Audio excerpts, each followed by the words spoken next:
ओम मुनित्रयं नमस्कृत्य सूक्तिः परिभाव्य च वैयाकरणसिद्धान्तकौमुदीयं विरच्यते। सर्वेभ्यः श्रोतृभ्यः नमः। अस्माभिः गतपाठे यत् पठितं तद् एकवारं स्मरामः। वयं वैयाकरणसिद्धान्तकौमुदी इत्याख्यस्य ग्रन्थस्य तद्धितेषु शैक्षिकप्रकरणं पठन्तः स्मः। प्रकरणस्यास्य अस्माकं क्रमे गतपाठः त्रयस्त्रिंशः पाठः प्रवृत्तः। तस्मिन् त्रयस्त्रिंशे पाठे तत्र सर्वादौ वयं कलापि वैशम्पायनान्तेवासिभ्यश्च इति सूत्रगतं विचारं कृतवन्तः। तत्र वैशम्पायनस्य अन्तेवासिवाचकेभ्यः शब्देभ्यः णिनि प्रत्ययः भवति। अतः तत्र उदाहरणमेकं दृष्टम् अस्माभिः। आलम्बिनः इति। आलम्बिना प्रोक्तम् अधीयते ये ते आलम्बिनः भवन्ति इति। अधीयते इति बहुवचनस्य क्रियापदं भवति इति अपि वयं जानीमः। ततश्च सूत्रान्तरं तत्र पठितं पुराणप्रोक्तेषु ब्राह्मणकल्पेषु इति। तृतीयान्तात् प्रोक्ते अर्थे णिनिः प्रत्ययः भवति। यत् प्रोक्तं पुराणप्रोक्ताश्चेत् ब्राह्मणकल्पास्ते भवन्ति तर्हि इति सूत्रार्थः दृष्टः। तत्र पुराणेन अर्थात् चिरन्तनेन मुनिना प्रोक्ताः एवं रीत्या विग्रहः तत्र एषः अर्थः तत्र विग्रहेषु अपेक्षितः इति। अतः तत्र भाल्लविनः नाम पुराणेन भल्लुना प्रोक्तम् अधीयते ये ते भाल्लविनः भवन्ति इति उदाहरणं तत्र दृष्टं। तदनन्तरं पुराणेन शाट्यायनेन मुनिना प्रोक्तम् अधीयते ये ते शाट्यायनिनः भवन्ति इति उदाहरणान्तरं च तत्र अस्माभिः साधितं। पुराणेन तत्र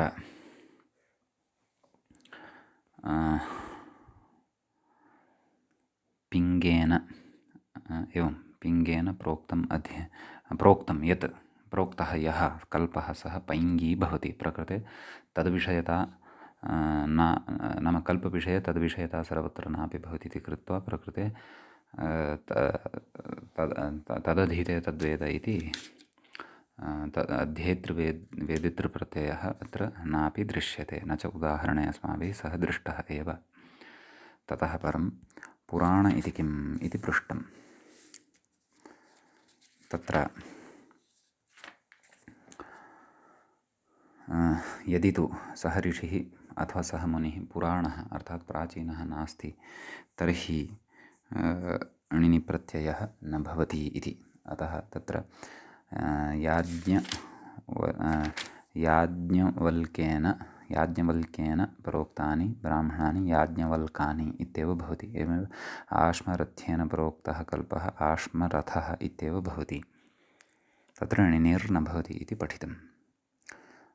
प्रयोगद्वये अपि नाम आश्मरथः इत्यत्र याज्ञवल्कानि इत्यत्र च आपत्यस्य च तद्धितेनाति इत्यनेन सूत्रेण यलोपः भवति इति च अस्माभिः तत्र पठितं।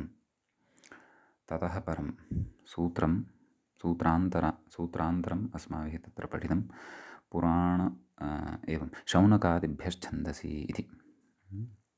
छन्दस्य विधेये एभ्यः णिनि प्रत्ययः भवति तेन प्रोक्तम् इत्यस्मिन् अर्थे इति तस्य सूत्रार्थः ज्ञातः।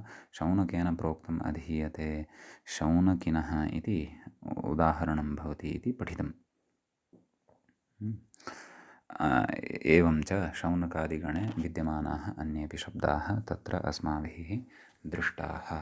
ततः परं तत्र कठचरकाल्लुक् इति सूत्रं पठितं। तेन तत्र उच्यते कठचरकाभ्यां शब्दाभ्यां प्रोक्तप्रत्ययस्य लुक् भवति। अतः कठेन प्रोक्तम् अधीयते कठाः भवन्ति, चरकेण प्रोक्तम् अधीयते तु ये अधीयते ते तु चरकाः भवन्ति इत्यपि तत्र विशेषः कश्चन अस्माभिः दृष्टः। ततः परं तत्र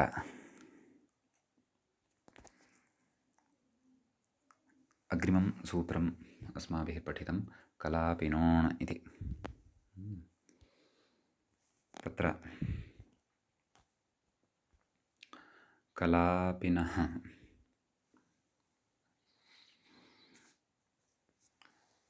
कलापिन् इति शब्दात् तेन प्रोक्तम् इत्यस्मिन् अर्थे अण् इति प्रत्ययः भवति। कलापि वैशम्पायनान्त्यवासिभ्यश्चित्यनेन सूत्रेण वैशम्पायनान्तिशिष्यलक्षणः णिनिः प्राप्तः भवति स्म, परन्तु तस्य बाधः अनेन अणा क्रियते। अतः तत्र कलापिना प्रोक्तं कालापम् इति भवति अणिसति। ततः अध्येतृवेदितृप्रत्ययः अण् इति छ इति प्रत्ययः तत्र भवति। तस्य छस्य प्रोक्तार् इत्यनेन लुग् भवति। अतः कालाप इति प्रथमा तत्र बहुवचने कालापाः इत्येव रूपं तत्र भवति। एवं खलु, अन्यथा कालापीयाः इति अनिष्टः प्रयोगः भवति स्म। समीचीनम्। एवञ्च एतावान् विषयः अस्माभिः गते पाठे पठितः। तत्रैव व्याख्यायाः अन्तिमा पङ्क्तिः अपि इत्थम् आसीत्। कलापिन् शब्दात् अणि टिलोपे कालापशब्दात् अध्येतृप्रत्ययस्य छस्य लुगिति भावः। एवं खलु इति एतावान् विषयः गते पाठे पठितः। गतपाठश्च 33 पाठः अस्माकं प्रकरणस्यास्य सम्पन्नः। अधुना तावत् तद्धितेषु शैक्षिकप्रकरणस्यास्य तत्र 34 पाठः आरब्धः भवति।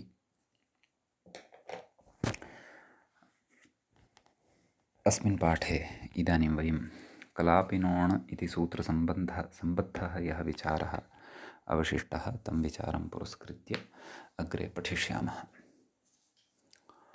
तत्र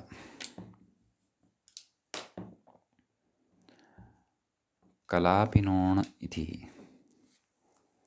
सूत्रेण तत्र अण कालाप इति रूपं खलु साधितं।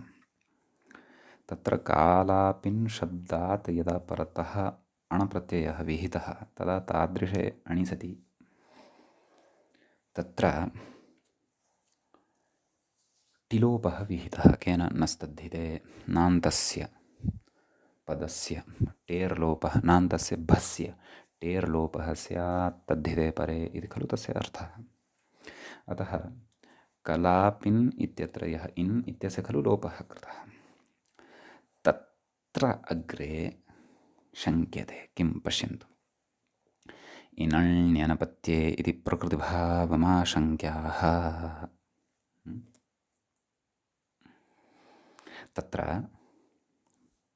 इनण्यनपत्ये इति प्रकृतिभावविधायकं सूत्रमस्माभिः पूर्वं पठितं, भवन्तः स्मरेयुः।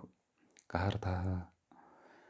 इन् अणि प्रकृत्या तिष्ठति, नाम प्रकृतिभावः तत्र भवति।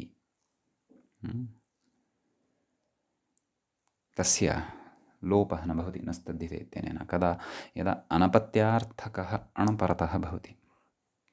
अत्र अस्माभिः अनपत्यार्थकः एव खलु अणपरतः विहितः वर्तते। कः सः इति चेत् सः भवति तेन प्रोक्तम् इत्यर्थः। तस्मिन् अर्थे विहितः अण। एवं खलु। तर्हि प्रकृते इनण्यनपत्ये इत्यनेन अणिपरतः कलापिन् इत्यत्र यः इन् तस्य कथं नस्तद्धिते इत्यनेन लोपः वक्तुं शक्यते वा न वा? प्रकृतिभावः स्यात्, तथैव सः तत्र तिष्ठेत्। एवं खलु। ततः कालापिनः इति रूपं स्यात्। प्रथमाविभक्तेः अथवा मूलशब्दः कालापिन इति स्यात्, तस्य बहुवचने कालापिनाः इति रूपं स्यात्, परन्तु तत्तु अनिष्टं। प्रयोगस्तु कः अपेक्षितः? कालापाः इत्येव। एवं खलु। अतः तत्रोच्यते भोः सत्यम् इनण्यनपत्ति इत्यनेन प्रकृतिभावः प्राप्तः, परन्तु सः प्रकृतिभावः केषुचित् परिगणितेषु शब्देषु न भवति, तेषां लोप एव भवति। ते के परिगणिताः शब्दाः इति चेत् तद् अग्रिमस्य वार्तिकस्य पठनेन ज्ञायते। अग्रिमं वार्तिकं भवति एवं। कथं पठामि? नान्तस्य टिलोपे सब्रह्मचारि पीठसर्पि कलापि, पश्यन्तु कलापि शब्दोऽपि अस्ति। पुनः वदामि, कलापिन् इति भवति वस्तुतः, परन्तु समासे कलापि इति श्रूयते। पुनः वदामि, नान्तस्य टिलोपे सब्रह्मचारि पीठसर्पि कलापि कौथुमि तैतिलि जाजलि लाङ्गलि शिलालि शिखण्डि सूकरसद्म सुपर्वणामुपसङ्ख्यानम् इति। पदच्छेदं पश्यन्तु। नान्तस्य इति प्रथमं पदं नः अन्ते यस्य अथवा न अन्ते यस्य तद् नान्तं तस्य, नान्तस्य। सम्यक्। टिलोपे, नान्तस्य टिलोपे, एवं खलु। टिलोपे, टेः लोपः टिलोपः, सप्तम्यन्तं पदं। सम्यक्। ततः इति द्वितीयं पदं, सप्तम्यन्तं। तृतीयं पदं भवति सब्रह्मचारी पीठसर्पि कलापि कौथुमि तैतिलि जाजलि लाङ्गलि शिलालि शिखण्डि सूकरसद्म सुपर्वणाम् इति द्वितीयं पदं भवति। कथं विग्रहः? सब्रह्मचारी च, पीठसर्पी च, कलापी च, कौथुमी च, तैतिली च, जाजली च, लाङ्गली च, सर्वत्र नकारान्तः इन्नन्तः शब्दाः सन्ति। शिलाली च, शिखण्डी च, सूकरसद्मा च। सद्मशब्दः नकारान्तः नपुंसकलिङ्गे, परन्तु अत्र समस्तपदं वर्तते। सूकरसद्म च, सुपर्व च, सुपर्वन् शब्दः भवति अत्र मूले। एवं खलु।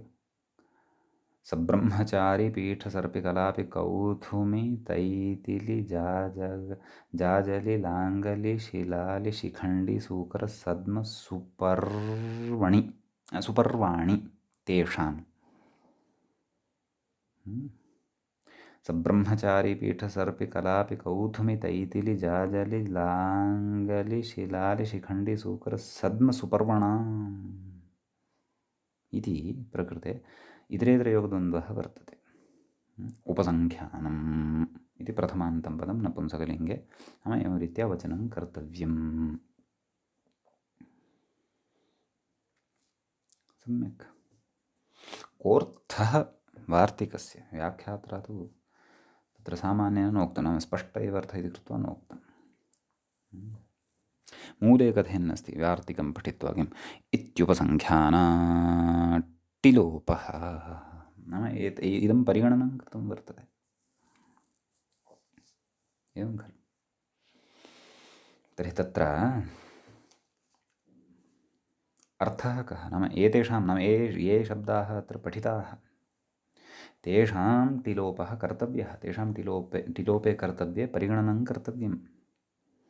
नाम अत्र इनण्यनपत्ये अथवा अन् इत्यादिभिः सूत्रैः यः प्रकृतिभावः भवति उक्तः, सः प्रकृतिभावः अत्र न प्रवर्तते। यथा अत्रैव वयं पश्यन्तः स्मः, कलापिन् इत्यस्मात् अणिसति प्रकृतिभावः सम्प्राप्यमाणः वर्तते, परन्तु सः प्रकृतिभावः नेष्टः, अन्यथा कालापाः इति रूपं नैव सेत्स्यति।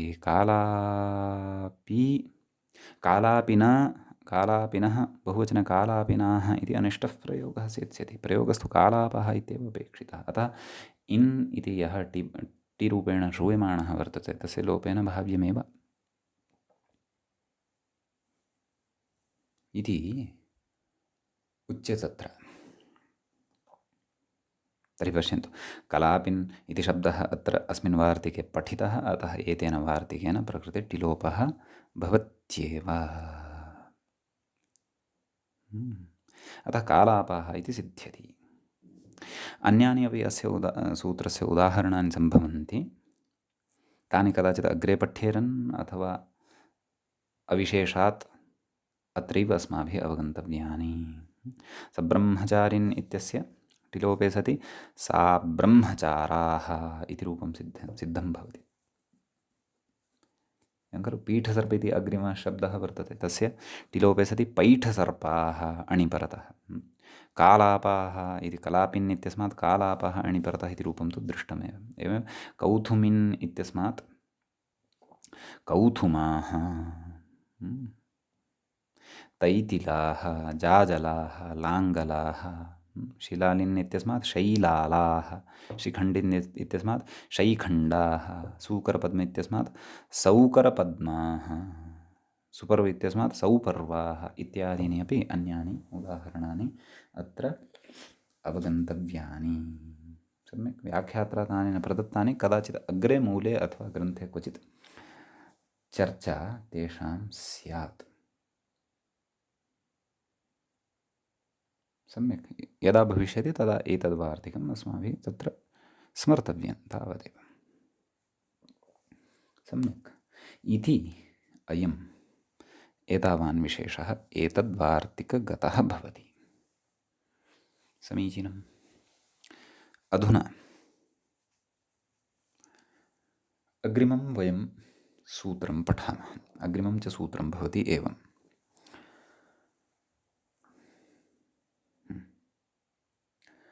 छगलिनो ढिनुकु इति सूत्रे द्वे पदे स्तः। छगलिनः, छगलः एकः, छगली एकः शिष्यः आसीत् खलु, कस्य? कलापिनो वा वैशम्पायनस्य वा? न, कलापिनः। सम्यक्।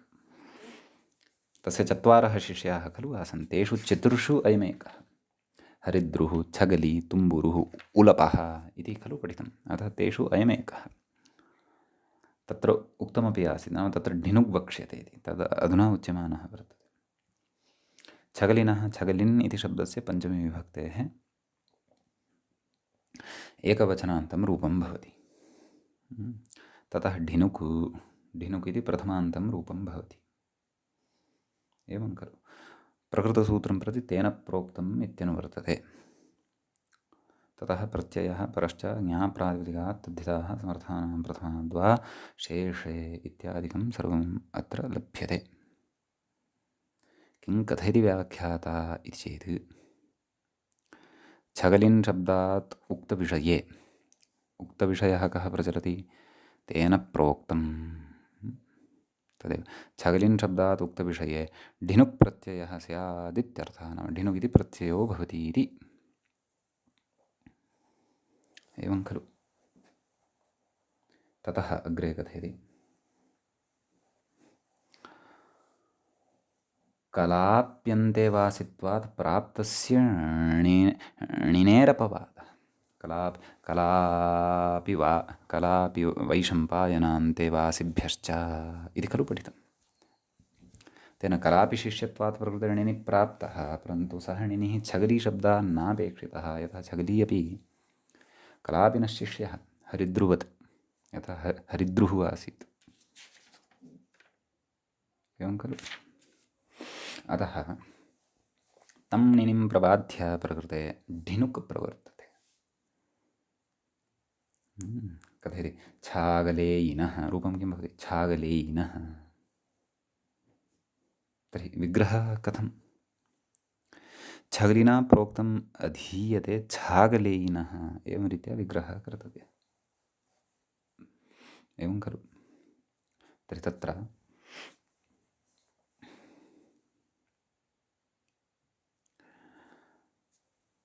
व्याख्याता कथयति, ककार इति नाम छगलशब्दात् ढिनुक् प्रोक्तार्थे। एवं खलु। ढिनुकि ककारः इत् अग्रे कथयति, उकारः उच्चारणार्थकः। किमवशिष्यते? ढिन् शिष्यते। का स्थितिः जाता? छगली ढिन्, ढस्य एय का स्थितिः जाता छगलि एय इन् मेलनेन छगलि एयिन् इति खलु जातम्। ततः आदिवृद्धिः यतः ढिनुक् कित् अस्ति खलु छागली एयिन् ततः टिलोपः।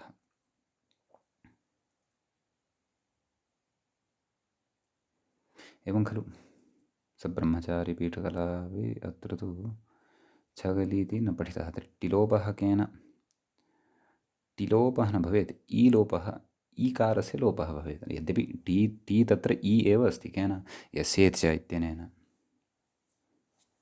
वा न वा। अतः तत्र ईलोपः इति वा वक्तव्यम् इति अहं चिन्तयामि। अस्तु तर्हि छागल् एयिन् किं सिद्धं छागलेयिन् छागलेयिन् इति ढिनुगन्तात् कथयति अग्रे ततः अध्येतृप्रत्ययस्य लुगिति भावः नाम तदेव तदधीते तद्वेद इत्यनेन औत्सर्गिकः अण् परन्तु छागलेयिन् इति अस्ति खलु तर्हि तु तस्य एतद् द्रष्टव्यं वृद्धसंज्ञा भवति अतः वृद्धाच्छः इति स्यात्। तथा चेत् छस्य छ प्रत्ययः अत्र अध्येतृप्रत्ययः स्यात् तस्य लुक् एवं खलु यथा कालाप् इत्यत्र प्रदर्शितः छः तद्वदत्रापि वृद्धसंज्ञकत्वात् छ प्रत्ययः भवितुमर्हति खलु एवं किल अतः तस्य लुक् अध्येतृप्रत्ययस्य लुग् इति भावः तस्य लुक् भवति तर्हि किम् अवशिष्यते छागलेयिन् इत्येव अवशिष्यते तस्य बहुवचने छागलेयिनः तदेव छगलिना प्रोक्तम् अधीयते छागलेयिनः इति रूपं तत्र भवति सिद्धम् समीचीनम्। ततः अस्मिन् सूत्रे एतावानेव विशेषः छगलीति शब्दार्थः एव नाम तस्मात् अणिनि प्रत्ययः भवतु छगली इत्यस्मादेव तदर्थमेव इदं सूत्रं कृतमासीत्। ततः अग्रिमं सूत्रम् इदानीम् अस्ति अस्माभिः प्रवेष्टव्यं किमस्ति अग्रिमं सूत्रम् इति चेत् पाराशर्यशिलालिभ्यां भिक्षुनडसूत्रयोः इति पदच्छेदः पाराशर्यशिलालिभ्याम् इति पञ्चमी विभक्तेः द्विवचनान्तं रूपं भवति एवं खलु। ततः भिक्षुनडसूत्रयोः इति तत्र सप्तम्यन्तं सप्तमीविभक्तेः द्विवचनान्तं पदं भवति विग्रहः ज्ञेयः पाराशर्यश्च शिलाली च एवं किल शिलालिशब्दस्तु नान्तस्य टिलोपे सब्रह्मचारी इत्यादि वार्तिके अपि आगतः आसीत् अतः तद्वार्तिकमपि कदाचित् स्मर्तव्यं स्यात् भवतु। तर्हि तत्र किमुच्यते चेत् विग्रहः कृतः पाराशर्यश्च शिलालि च पाराशर्यशिलालिनौ ताभ्यां पाराशर्यशिलालिभ्यां पञ्चम्यन्तं भवति पञ्चमी द्विवचनान्तं भवति इत्युक्तमेव। ततः भिक्षुनटसूत्रयोः भिक्षुश्च नटश्च भिक्षुनटौ तयोः सूत्रे तयोः सूत्रं भिक्षुनटसूत्रम्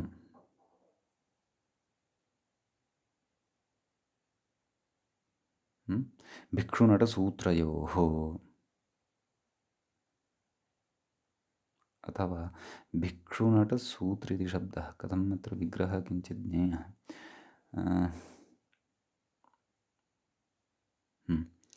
तयोः सूत्रं भिक्षुनटसूत्रं नैव नैव तयोः सूत्रे भिक्षुनटसूत्रे इत्येव विग्रहः कर्तव्यः सत्यं पुनः वदामि भिक्षुश्च नटश्च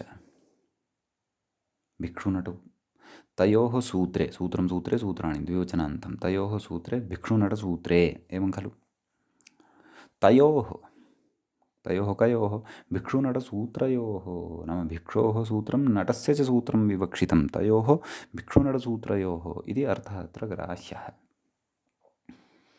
सम्यक् काश्यपकौशिकाभ्यां ऋषिभ्यां णिनिः इत्यस्मात् सूत्रात् णिनिः इति प्रत्ययो भवति इति प्रत्ययः अनुवर्तते अथवा इति पदम् अनुवर्तते ततः तेन प्रोक्तं प्रत्ययः परश्च ज्ञाप्रातिपदिकात् तद्धिताः समर्थानां प्रथमा द्वा शेषे इति एतच्च सर्वं प्रकृते लभ्यते सम्यक् ततः सूत्रार्थः कर्तव्यः किं कथयति व्याख्याता इति चेत् णिनिः स्यादिति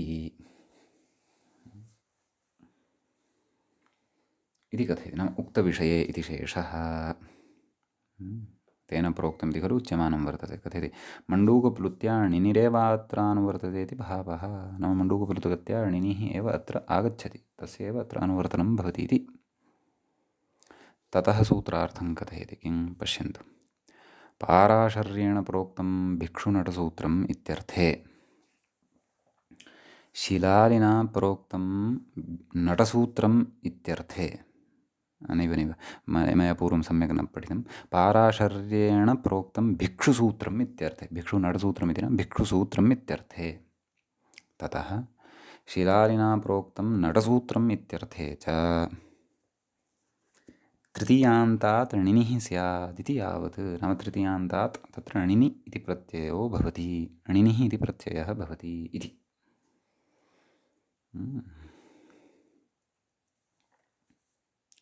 अग्रे कथयति भिक्षवः सन्न्यासिनः तदधिकारिकं सूत्रं भिक्षुसूत्रं व्यासप्रणीतं प्रसिद्धम् एवं खलु व्यासेन भिक्षुसूत्राणि प्रणीतानि वर्तन्ते इति प्रसिद्धिः काचित् प्रसिद्धः अयं विषयः एवं खलु ततः उदाह्रियते नाम सूत्रार्थः ज्ञातः इदानीम् उदाहरणं द्रष्टव्यं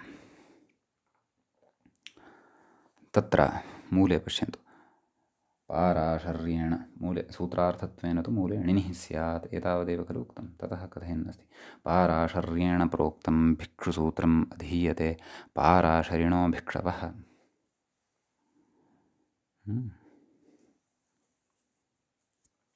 कथयति पराशरशब्दात् गर्गादित्वात् गोत्रे ञञ् पाराशर्यो व्यासः पाराशर्यः कः व्यासः व्यासस्य नाम वर्तते किं पाराशर्यः गर्गादिभ्यो ञञ् इत्यनेन ञञ् प्रत्ययो भवति पराशर इति शब्दात् पराशरस्य गोत्रापत्यं कः व्यासः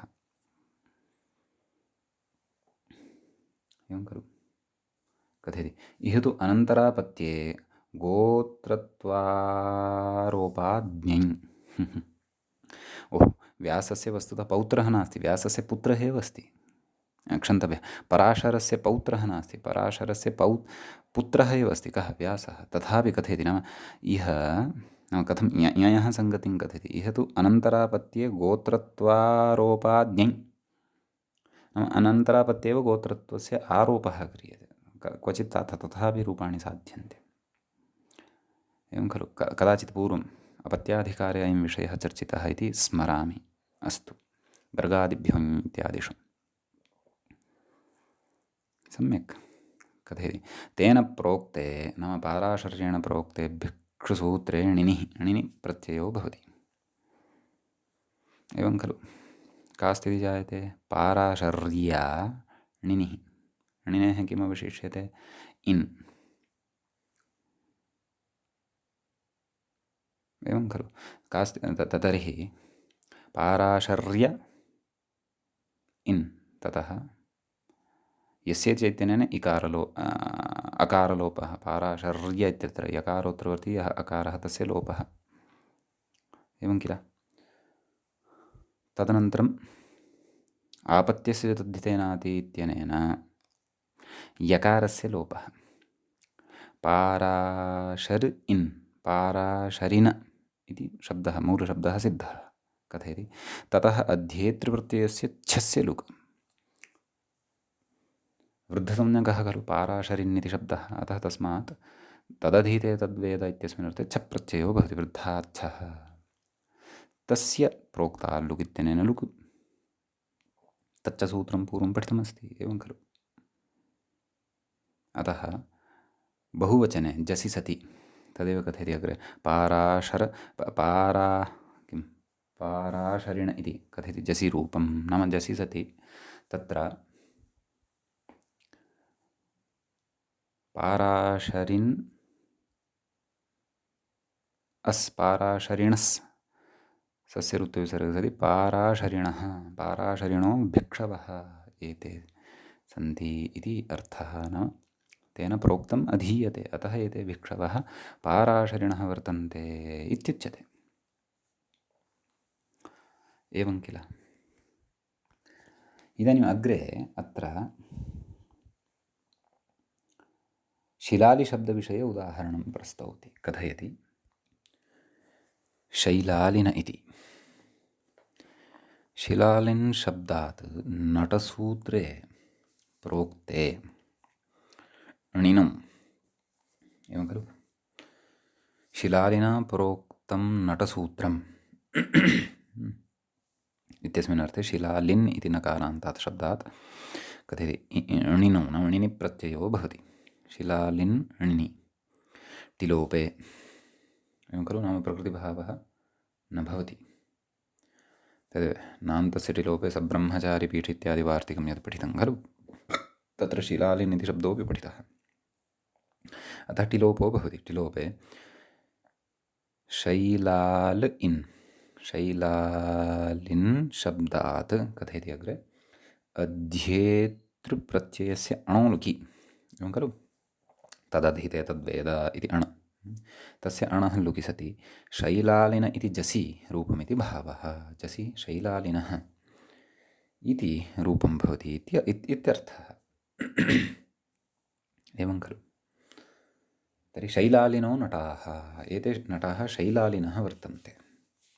कुतः शैलालिना प्रोक्तम् अधीयते, अतः एते नटाः शैलालिनः वर्तन्ते इति विशिष्टः अर्थः तत्र अस्माभिः ज्ञातव्यः, ज्ञेयः। अस्तु, ततः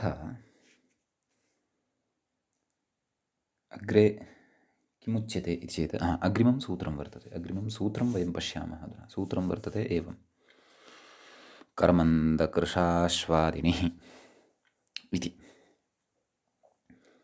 सूत्रे तत्र कर्मन्दकृशाश्वात् इति एकं पदं वर्तते पञ्चम्यन्तम्, इनिः इति प्रथमान्तं वर्तते अपरञ्च।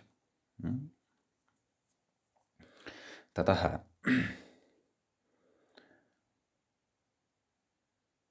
कर्मन्द विग्रहः कथमिति चेत् कर्मन्दश्च कृशाश्वश्च तयोः, कर्मन्दश्च कृशाश्वश्च कर्मन्दकृशाश्वौ तयोः नैव कर्मन्दश्च कृशाश्वाश्च कर्मन्दकृशाश्वश्वम् इति वक्तव्यं। कर्मन्दकृशाश्वश्वं, कुतः समाहारद्वन्द्वः वर्तते, अतः अनयोः समाहारे सति कर्मन्दकृशाश्वश्वम् इति रूपं सिद्धं भवति। तस्मात् कर्मन्दकृशाश्वात् एवं पञ्चमी विभक्तेः एकवचने इदं रूपम्। प्रकृतसूत्रं प्रति पाराशर्यशिलालिभ्यां भिक्षुनटसूत्रयोः इत्यस्मात् सूत्रात् भिक्षुनटसूत्रयोः इति अनुवर्तते। तेन प्रोक्तं प्रत्ययः परश्च ज्ञाप्रातिपदिकात् तद्धिताः समर्थानां प्रथमाद्वाशेषे इत्यादिकं सर्वं लभ्यते। व्याख्याता सूत्रार्थं करोति, पश्यन्तु। कर्मन्देन प्रोक्तं भिक्षुसूत्रम् इत्यर्थे कृशाश्वेन प्रोक्तं नटसूत्रम् इत्यर्थे च तृतीयान्तात् इनिः स्यादिति यावत्, नाम तृतीयान्तात् तत्र इनिः इति प्रत्ययो भवति इति यावत् इति सूत्रार्थः। अर्थौ गतसूत्रादेव स्वीकृतौ, प्रकृते तु शब्दयोः व्यत्यासः अस्ति तावदेव। कथयति प्रत्यये अन्त्यः इकारः उच्चारणार्थः, इनि इति प्रत्यये अन्त्यः इकारः उच्चारणार्थकः वर्तते। एवं खलु। कर्मन्द शब्दात् इनिः, नाम प्रथमं रूपं साधयति। किं रूपं साधनीयं? कर्मन्देन प्रोक्तम् अधीयते कर्मन्दिनो भिक्षवः इति। कर्मन्दशब्दात् इनिः। कर्मन्दः कश्चन मुनिः। कथयति ततः अध्येत्रणोलुक्, नाम इनि सति कर्मन्दिन् इति शब्दः खलु सिद्ध्यति। ततः तदधीते तद्वेद इत्यनेन अण् भवति, तस्य अणः लुग् भवति। एवं खलु। अतः कर्मन्दिन् तस्य बहुवचने कर्मन्दिनः इति रूपं भवति, यथा अत्र प्रयुक्तमेव अस्ति। सम्यक्। अग्रे कथयति एवं कृशाश्विनः। तत्र कथं विग्रहः? कृशाश्वेन। तत्र प्रोक्तम् अधीयते। ते कृशाश्विनो नटाः। अत्रापि कृशाश्व इति शब्दात् इनि प्रत्ययः। कृशाश्व इन्। कृशाश्व इत्यत्र वकारोत्तरवर्धनः अकारस्य यस्य चेत्यनेन लोपः। कृशाश्व इन्, कृशाश्विन्। एवं खलु। ततः जसि बहुवचने सति कृशाश्विनः इति रूपं तत्र सिद्धं भवति। एवं खलु। कुतः णिनि प्रत्ययः न विशेषेण इनिरेव कुतः आरब्धः इति चेत् णिदाश्रितं कार्यं यथा न स्यात्। णिदाश्रितं कार्यं किं भवेत् तत्र इति चेत् णिदाश्रितं कार्यं प्रकृते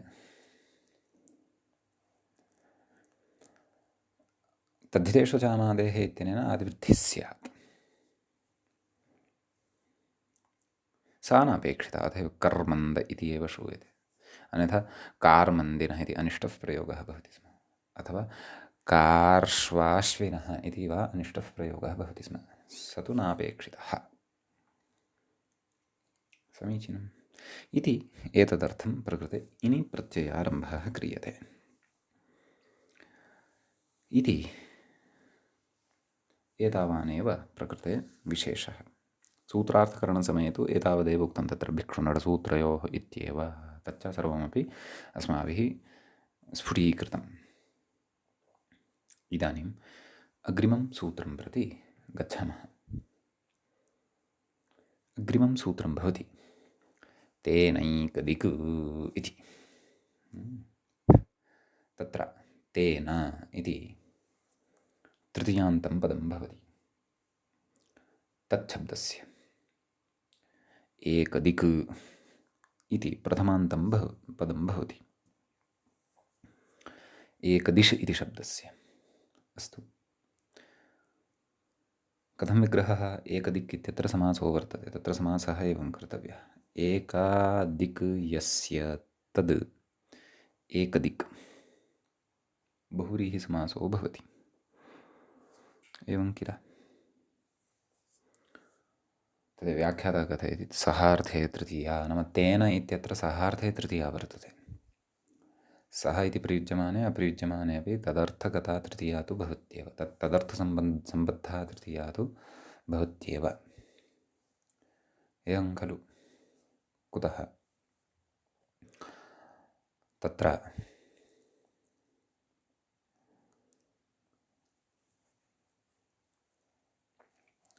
वृद्धो यूनातल्लक्षणश्चेदेव विशेषः चेदेव विशेषः इति ज्ञापकात् इति अस्माभिः कारकेषु पठितं।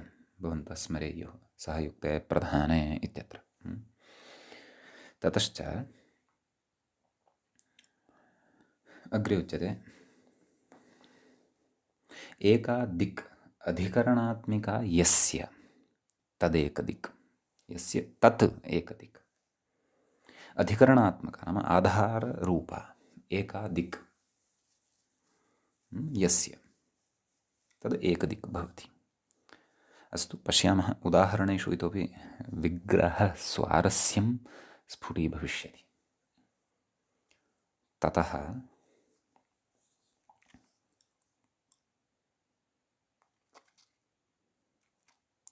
एवं किं किम् अनुवर्तते तत् पश्यामः। प्रकृते अनुवृत्तिविशेषस्य अपेक्षा नास्ति। इदानीम् अग्रे भिन्नः एव अर्थः आरब्धः इतः भवति। तेन प्रोक्तम् इति विषयः सम्पन्नः, तेनैकदिक् इति इदानीम् अग्रे उच्यते। व्याख्याता अग्रे कथयति तेन सह एकस्यां दिशि विद्यमानम् इत्यर्थे। पश्यन्तु कियान् अर्थः तत्र अस्ति। सः अर्थः सः युक्ते प्रधाने इति इत्यनेन सहार्थे तृतीया अत्र वर्तते इत्युक्तमेव खलु। अतः अयम् अर्थः आगच्छति। कः अर्थः? तेन सह एकस्यां दिशि विद्यमानम् इत्यर्थे तृतीयान्तात् यथा विहितं प्रत्ययाः स्युः इति अर्थः भवति। नाम इति सूत्रस्य अर्थः वर्तते। विद्यमानार्थः सः इत्यनेन सह एव अत्र स्वीकृतः स्यात् इति भाति। उदाहरणेतोपि विषयः स्फुटीभविष्यति। उदाहरणं प्रस्तौति किं सौदामनी इति। तत्र कथं विग्रहः मूले पश्यन्तु। सुदाम्ना अद्रिण एकदिक् सौदामनी। अद्रिः नाम पर्वतः, तस्य तृतीयविभक्तेः एकवचने अद्रिण। सौदामन् इत्याख्यः यः पर्वतः तेन पर्वतेन सह तत्र एकस्यामेव दिशि दृश्यते अथवा पतति या तडित्, सा तडित् सौदामनी इति उदाहरणस्य अर्थः, उदाहरणस्य अर्थस्वारस्यम्। एवं खलु। तर्हि सुदाम्ना अद्रिणा एकदिक् सौदामनी इति खलु उच्यते। तत्र अद्रिणः नाम किं? सुदामा एवं खलु। तेन अद्रिणा सह एकदिक् वर्तते एषा का? सौदामनी एवं खलु। काचित् तडित्, कश्चन तडित् विशेषो वा एवं खलु। तर्हि प्रकृते सुदामन् इति तृतीयान्तात् तेनैकदिक् इत्यनेन सूत्रेण अण् इति प्रत्ययो भवति, यथा विहितम् इत्युक्तं खलु। अतः का स्थितिः? सौदामन् अण्, क्षन्तव्यः, सुदामन् इति शब्दः। सौदामन् इति न सुदामन्। सौदामन् तु पश्चात् लप्स्यते। कुतः? तद्धितेषु जामादेः इत्यनेन आदिवृद्धिः भवति। सौदामन् अण्। पश्यन्तु व्याख्याता अग्रे कथयति अणि अन् इति प्रकृतिभावान्नटिलोपः। अणि परतः अन् इत्यनेन सूत्रेण पूर्वं यत् सूत्रम् अस्माभिः पठितं तेन प्रकृतिभावः भवति, अतः टिलोपोऽत्र न भवति। अन् इति तथैव तिष्ठति। अतः सुदामन् आदिवृद्धिः कृता एव सौदामन् सौदामन।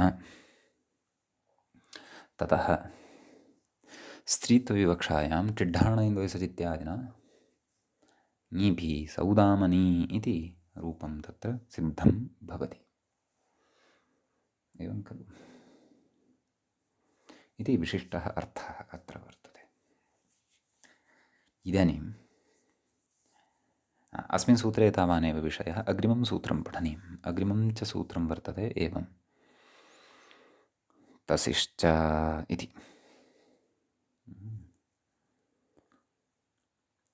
तत्र तसिः इति प्रथमाविभक्तेः एकवचनान्तं रूपं भवति, एकवचनान्तं पदं तद्भवति। च इति अव्ययपदं भवति। एवं खलु। तत्र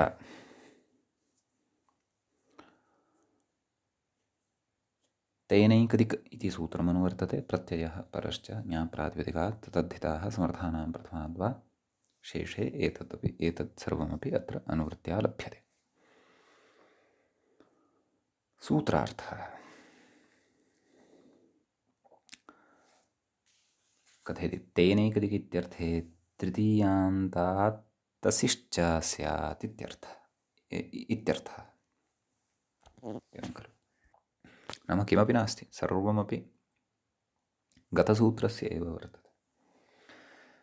अर्थः इत्यादिकं सर्वम् औत्सर्गिकः नैव अर्थः अणन केवलः प्रत्ययः एव अत्र भिन्नः आरब्धः। अर्थः सः एव, तृतीयान्तं च यत्किमपि स्वीकर्तुं शक्यते। एवं खलु। कथयति इकारः उच्चारणार्थः, नाम अत्र तस् इति प्रत्यये इकारः उच्चारणार्थको भवति, तस् इत्येव अवशिष्यते। ततः कथं विग्रहः, नाम किम् उदाह्रियते? अग्रे उच्यते स्वरादिपाठादव्ययत्वं। व्याख्यात्र उच्यते स्वरादिपाठादिति अग्रे स्वरादिनिपातमव्ययम् इति प्रकरणे तद्धितश्च सर्वविभक्तिः इत्यत्र तसिलादयः इति परिगणनेन तसेः पाठादित्यर्थः। तसिलादीनामपि तत्र परिगणनं कृतं वर्तते। तेषु अयं तसिरपि वर्तते। अतः अस्य तसन्तस्य अव्ययत्वं बोध्यम् इत्यर्थः इति उक्तम्। उदाहरणं तु साधनीयं। किमस्ति? पीलुमूलेन एकदिक्, पीलुमूलतः इति। एवं खलु। पीलुमूलेन एकदिक् इत्यस्मिन् अर्थे पीलुमूल इति तृतीयान्तात् तसिश्च इत्यनेन सूत्रेण तसि प्रत्ययः। पीलुमूलतस्, पीलुमूलतस् इत्यवस्थायां सस्य ऋत्विसर्गे सति नाम सुप्रत्ययोऽपि भवति, तस्य लोपः भवति अव्ययादाप्सुपः इत्यनेन। अतः पीलुमूलतः इति अव्ययं भवति। अर्थः उदाहरणस्य पीलुमूलेन एकदिक् पीलुमूलतः, अर्थात् पीलु इत्याख्यः यः वृक्षः वर्तते, एवं खलु, तस्य मूलं यस्यां दिशि वर्तते तत्र विद्यमानः इति तत्र अर्थः ग्राह्यः। पीलुमूलस्यापि सैव दिग् वर्तते, यत्र पीलुमूले यः वर्तते तस्यापि दिग् वर्तते इति उदाहरणस्य सङ्गतिः अत्र कर्तव्या।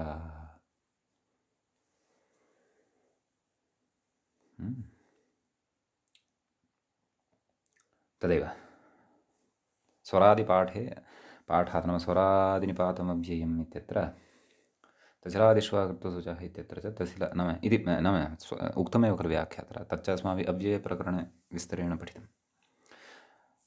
तसेः पाठः नाम तसिलादिषु तसेः परिगणनं तत्र कृतं वर्तते। तद्धितश्च सर्वविभक्तिः इत्यत्र यदा परिगणनं क्रियते, नाम के तद्धितान्ताः तत्र अव्ययत्वेन ग्राह्यः, अतः अत्र तस्प्रत्ययान्तत्वात् अस्य अव्ययत्वं वक्तव्यम् इति कथयति। वस्तुतः मूलस्य तु तथा नास्ति। मूले तु इदमेव उक्तं, किं स्वरादिपाठात् नाम स्वरादिनिपातमव्ययं, स्वरादिगणे तस्प्रत्ययान्तस्य पाठात् तस्य अव्ययत्वं वक्तव्यं, तावदेव। तसिलादिषु अयं तसिरपि वर्तते इति तु द्रष्टव्यं। तत्र यत् अव्ययप्रकरणे यत् परिगणनं कृतं तत् प्रकरणं सकृत् द्रष्टव्यं भवतु। ततः अग्रे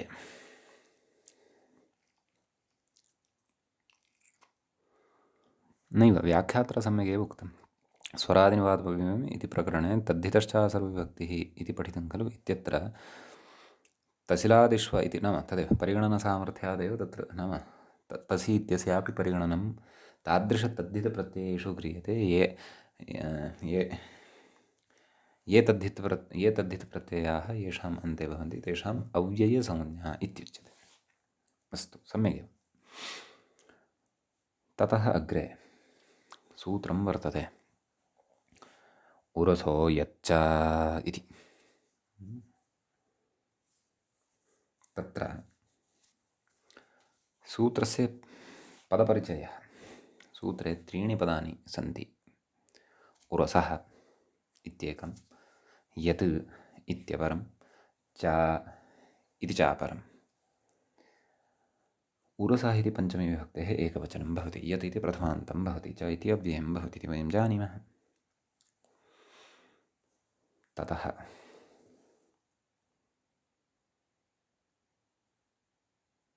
व्याख्याता किं कथयति पश्यामः। तत्र उदाहरणमेव दत्तं, भवतु वयम् अर्थं कुर्मः। प्रकृतसूत्रं प्रति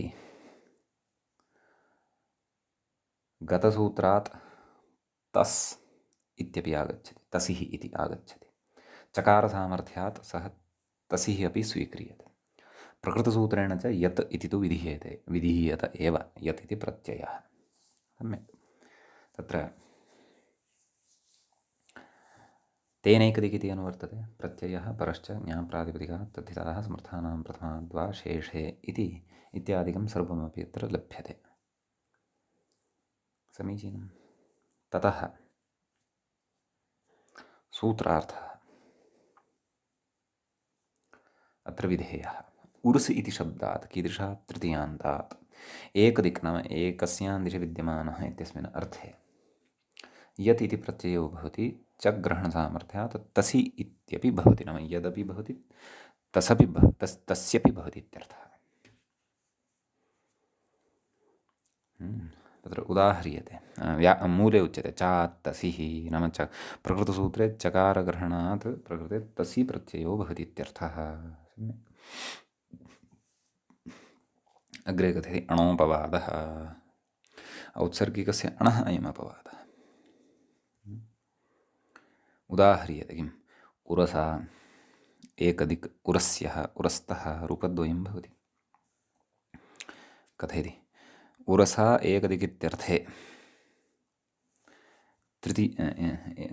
तृतीयान्तात् इत्यर्थः। नाम अयं तु सूत्रार्थः उक्तः व्याख्यातः लाघवेन।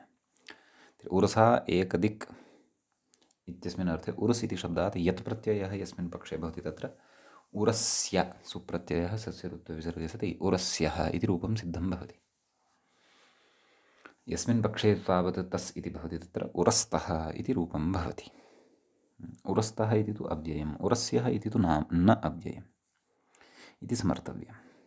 नाम उरस्थले विद्यमानम् इति अर्थः।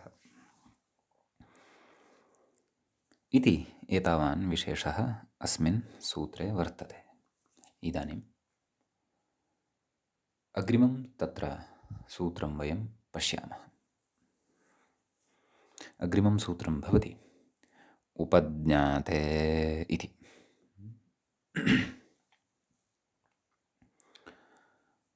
उपज्ञाते इत्यस्मिन् पदे एकमेव पदं वर्तते। उपज्ञात इति शब्दस्य सप्तम्यन्तं पदं तद्भवति। मूले उक्तं किम्? अत्र किम् अनुवर्तते तद्द्रष्टव्यम्। तेनैकदिक् इति इत्यतः तेन इति अनुवर्तते। एकदिक् इति तु निवृत्तं। प्रत्ययः परश्च ज्ञाप्रातिपदिकात् तद्धिताः समर्थानां प्रथमाद्वा शेषे एतत् च सर्वम् अनुवर्तते। मूले उच्यते तेन इत्येव, नाम तस्य अनुवर्तनम् अस्त्येव। तर्हि तेन उपज्ञाते इति भविष्यति। तर्हि अर्थः कः? कथयति व्याख्याता तेनोपज्ञातम् इत्यर्थे तृतीयान्तात् यथाविहितं प्रत्ययाः स्युः इत्यर्थः। उपज्ञातशब्दस्य अर्थं कथयति व्याख्याता। किं कथयति? उपज्ञातं प्रथमज्ञातं, नाम प्रथमतया ज्ञातम् इत्यर्थं कथयति। एवं खलु? तर्हि तत्र उदाह्रियते पाणिनिना उपज्ञातं पाणिनीयं। पाणिनिना उपज्ञातं नाम पाणिनिना प्रथमतया ज्ञातम्। उपज्ञा अर्थात् अभिनवं चिन्तनम् अथवा प्रथमतया ज्ञापितं ज्ञातं वा तद् उपज्ञातं भवति। एवं खलु। तर्हि तत्र पाणिनि इति तृतीयान्तात् उपज्ञाते इत्यनेन सूत्रेण तेनोपज्ञातमित्यस्मिन् अर्थे पाणिनिशब्दः वृद्धसंज्ञकः इति कृत्वा वृद्धाच्छः इत्यनेन सूत्रेण छप्रत्ययो भवति। एवं किल।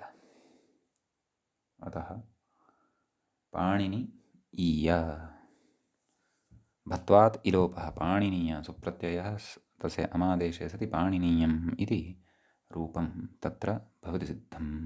सम्यक् इति एतावान् विशेषः एतत् सूत्रगतः वर्तते। ततः अग्रिमं सूत्रम् अत्र भवति कृते ग्रन्थे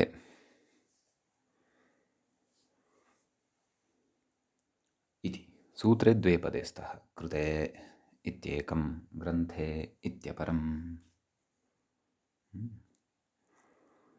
प्रकृते तेनैकदिक् इत्यस्मात् सूत्रात् तेन इत्यनुवर्तते। प्रत्ययः परश्च ज्ञाप्रातिपदिकात् तद्धिताः समर्थानां प्रथमाद्वाशेषे इत्यादिकं सर्वमपि अत्र लभ्यते। कः सूत्रार्थः कथेति व्याख्यातः तेन कृतः ग्रन्थः इत्यर्थे तेन कृतो ग्रन्थः इत्यर्थे तृतीयान्तात् यथाविहितं प्रत्ययाः स्युरित्यर्थः। नाम तृतीयान्तादत्र यथाविहितं प्रत्ययाः भवन्ति इति। तर्हि उदाहरणं पश्यामः। मूले पश्यन्तु। वररुचिना कृतः ग्रन्थः वररुचिना कृतः वाररुचो ग्रन्थः इति उच्यते। एवं खलु। वररुचिः अर्थात् कात्यायनः तस्य नामान्तरं भवति। तत्र वररुचि इति शब्दात् तत्र कृते ग्रन्थे इत्यनेन तेन कृतः ग्रन्थः इत्यस्मिन् अर्थे अणप्रत्ययः औत्सर्गिकः। वररुचि अण अणि सति तद्धितेष्वचामादेः इत्यनेन आदिवृद्धिः। वाररुचि अ एवं खलु। ततः यस्य च इत्यनेन चकारोत्तरवर्तिनः इकारस्य लोपः। वाररुचि अ वाररुच सुप्रत्ययः सस्य ऋत्वे विसर्गे सति वाररुचः अथवा हशिपरते परतः ऋत्वे उत्वे च सति वाररुचो ग्रन्थः इति वा तत्र सन्धिकार्यत्वेन प्रयोक्तुं शक्यते। एवं खलु। इति अयं कश्चन विशेषः भवति एतत् सूत्रगतः। ततः अग्रिमं सूत्रं भवति अत्र